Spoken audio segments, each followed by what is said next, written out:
पुरातन कालरू संबलपुर तंत्र मंत्रर सहर भाବରେ बेस प्रसिद्ध थिला।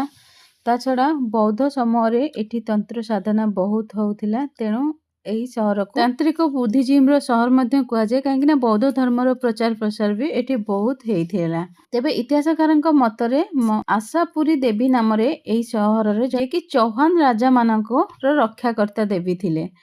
खरा तो बहुत होउथिला। आमे मंदिर रे पहुंचला पाखापाखि मंदिर पहड़ परिबा पाखापाखि थिला। तो पाखापाखि 12टा बेलू मंदिर पहड़ पड़ी जाउथिलु। पुरीर जगन्नाथ मंदिर पर यह हेउछि ओडिशार द्वितीय मंदिर जेउठी कि बाहरु राज्य बाहरु अधिका लोक दर्शन पाए आसंती।